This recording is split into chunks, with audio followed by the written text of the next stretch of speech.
இந்த வருஷம் தமிழ் சினிமாவில் நடந்த டாப் 10 சம்பவங்களை தான் நம்ம இந்த வீடியோவில் பார்ப்போம். நம்பர் 10. சரி, 2024 எப்படி ஆரம்பிச்சது அப்படின்னு சொல்லிட்டு சில மாதங்கள் அப்படியே பின்னாடி போனோம்னா, கேப்டன் மில்லர் அயலான்னு சொல்லிட்டு 2 படம் வந்துச்சுங்க.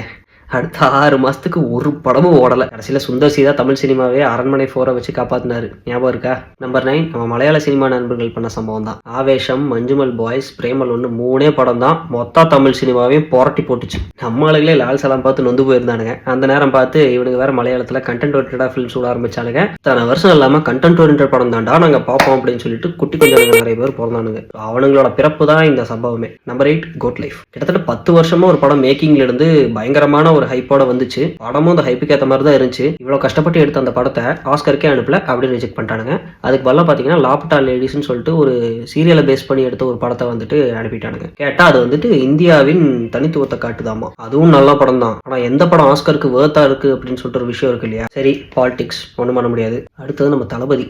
எனக்கு பொசுக்குன்னு இனிமேல் படமே நடிக்க மாட்டேன்ட்டாரு. அரசியல் பத்தி எனக்கு பெருசா தெரியாது, ஆனா பாக்குற வரைக்கும் நல்லதா பண்ணிருக்காருன்னு தோணுது. சரி, நாட்டுக்கு ஒரு நல்ல தலைவராக வருவார்னு எதிர்பார்ப்போம். அடுத்தது இந்தியன் 2. பயங்கரமான எக்ஸ்பெக்டேஷனோட முதல் நாளே போய் உட்காந்து பார்த்தேன் ஃபேமிலியோட. குடும்பத்தில் இருக்க எல்லாரோட திட்டையும் வாங்கிக்கிட்டு வீட்டுக்கு வந்துட்டேன். எந்த அளவுக்கு படம் இருந்துச்சுன்னா போற வர கோல்ட்டியெல்லாம் கலாச்சிட்டு போனோம், அந்த அளவுக்கு இருந்துச்சு. ஆனால் அந்த தேர்ட் பார்ட் வருமா இல்லையான்னு எனக்கு டவுட் தான். ஏன்னா படத்துக்கு வந்துட்டு எக்ஸ்ட்ராவாக 80 கோடி பட்ஜெட் வேணும் அப்படின்னு சொல்லிட்டு நம்ம சங்கரையா கேட்டிருக்காரு ப்ரொடக்ஷன் ஹவுஸில். லைக்கா வேற எதுக்கே ஆல்ரெடி சம்பளம் கொடுத்தாச்சு இல்லை அப்படின்னு பேசினான்னா, இல்லை எனக்கு 30 கோடி எக்ஸ்ட்ரா வேணும் சம்பளமா அப்படின்னு சொல்லிட்டு அந்த 80 கோடியில் எல்லாம் அடக்கம் சரிங்களா, அந்த மாதிரி கேட்டிருக்காரு. ஒரு பேச்சுவார்த்தை போயிட்டு இருக்கிறதுக்கு பாப்போம் என்ன கூத்து பண்றாங்கன்னு. சரி, நம்ம விஜய் சேதுபதி தான் கருணை கடலாச்சு, அதே மாதிரி தான் மகாராஜாவும் இருக்கும். எதுக்கு அதை பார்த்துக்கிட்டு நினச்சேன். பட் படம் எல்லாத்தையுமே புரட்டி போட்டுச்சு. இந்த வருஷத்தில் வந்ததுலேயே எனக்கு தெரிஞ்சு சீரியஸ்லி ஒரு பெஸ்ட்டான படம்னே சொல்லுவேன். நிதிலன் சுவாமிநாதன் பண்ண ஒரு தரமான சம்பவம்னு இந்த படத்தை கண்டிப்பாக சொல்லணும். அதுவும் கிளைமேக்ஸ்லாம் ஒரு மாதிரி மனசை போட்டு செமையை உறுத்த ஆரம்பிச்சிருச்சு.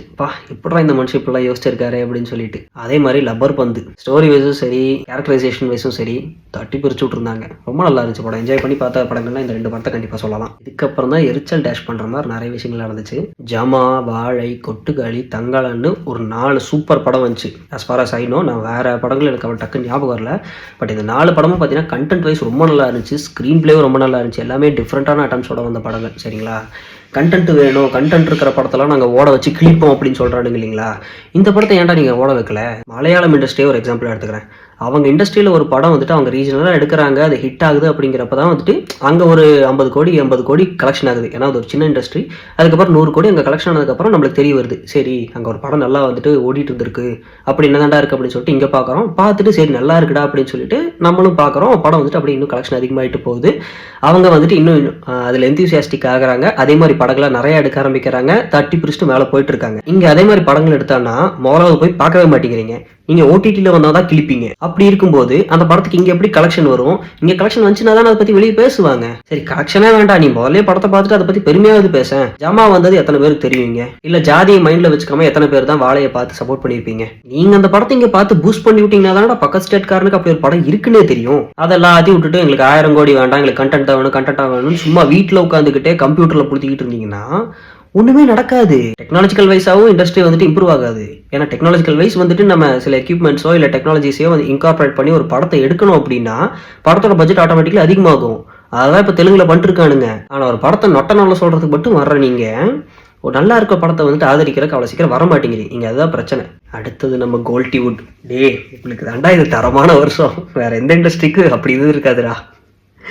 ஆரம்பிச்சானுங்க ஹனுமான்னு சொல்லிட்டு ஒரு டிஃப்ரெண்டான அட்டம்ப்டோட ஒரு சூப்பர் ஹீரோ சப்ஜெக்ட். படம் ப்ரெசன்டேஷன் வைஸ் அதாவது ஸ்க்ரீன் பிளே வந்து ரொம்ப நல்லா இருந்துச்சு. முடிஞ்ச அளவுக்கு ஃப்ரெஷ்ஷாக பண்ணியிருந்தானுங்கன்னு வச்சுக்கோங்களேன். ஏன்னா இந்திய சினிமாவில் சூப்பர் ஹீரோ படத்தெல்லாம் ஓடுறது பெரிய விஷயம் இல்லையா. ஸோ அந்த விதத்தில் பாராட்டலாம். ஆனால் அதுக்கப்புறம் வந்து எல்லா படத்தையுமே பேனண்டியன்னே சொல்லி ஓட்டு தள்ளிட்டு இருந்தானுங்க. அதுவும் டபுள் ஸ்மார்ட்னு ஒரு படம் வந்துச்சு. அந்த படம் மொக்கன்னு சொன்னாங்க. சரி ஓடிடிலையாவது பார்க்கலாம் அப்படின்னு சொல்லிட்டு நான் பார்த்தேன். ஆனாலும் என்னமோ தெரியல, அந்த படத்தை இப்போ வரைக்கும் நான் வந்துட்டு ஃபர்ஸ்ட் 1/2 மணி நேரத்தை தாண்டவே முடியல. செத்து போன தேவாராவை வச்சே 10-15 வருஷத்தை ஓட்டின மாதிரி புஷ்பாவை வச்சே 2000 கோடி எடுக்கிறதுக்கு பிளான் பண்ணிருக்கிறானுங்க. சங்கடமாக தான் இருக்கு. என்ன பண்றது? 2000 கோடின்னு ஒன்று ஞாபகம் வருது. நம்ம கங்குவா. ஐயோ, நியாயமாக சொல்லணும்னா ஒரு அபவ் ஆவரேஜான ஃபேமிலி என்டர்டெய்னரு. பேசாமல் இருந்திருந்தா படம் ஓடி இருக்கும். ஏன்னா டைரக்ஷன் பை சிவான்னு வருது, அதை பார்த்தும் உங்களுக்கு எப்படி எதிர்பார்க்கணும்னு வருதுன்னு எனக்கு புரியல ஃபர்ஸ்ட் ஆஃப் ஆல். இல்லை நீங்களே யோசிச்சு பாருங்க, ஃபர்ஸ்ட் ஒரு 20 to 30 minutes, அப்புறம் அந்த சவுண்ட் இஷ்யூ, சரியா, இந்த 2 விஷயத்தை அப்படியே தள்ளி வச்சுட்டு பார்த்தீங்கன்னா சிவாவால் இப்படி ஒரு படத்தை எடுக்க முடியுமா அப்படின்னு சொல்லிட்டு கண்டிப்பாக யாராக இருந்தாலும் யோசிப்பீங்க. அடுத்து அந்த படத்தோட மேக்கிங் அவ்வளோ நல்லா இருந்துச்சு. என்னடா இவ்வளோ டீட்டெயிலிங்கோட ஒரு படத்தை தமிழில் எடுக்கிறாங்களே அப்படின்னு சொல்லிட்டு ஃபீல் ஆச்சு. அப்புறம் தலைவன் சூர்யாவோட ஆக்டிங்கு எவ்வா, அதுவும் கிளைமேக்ஸ்லலாம் ஒன்றும் சொல்ல முடியாது, அங்களாப்பா தான் இருக்குது. விட்டு தள்ள வேண்டியது தான், வேற என்ன பண்ணுறது. ரெட்ரோ வருதுல்ல, விட்டதை பிடிக்கிறோம். இதை நம்ம ஆன்லைன் கம்யூனிட்டி மொத்தமாக செஞ்சு முடிக்கிறதுக்குள்ள திடுதுப்புன்னு வந்து நிற்கிது நம்ம நயன்தாரா தனுஷ் மேட்ரு. அந்த ஆள் காசில் அந்த ஆளுக்கே தெரியாமல் லவ் பண்ணிட்டு இருந்திருக்கிறீங்க, ஒரு கல்யாண கேசட்டை ரிலீஸ் பண்ணுறதுக்கு அலப்பறை பண்ணீங்க பார்த்தீங்களா.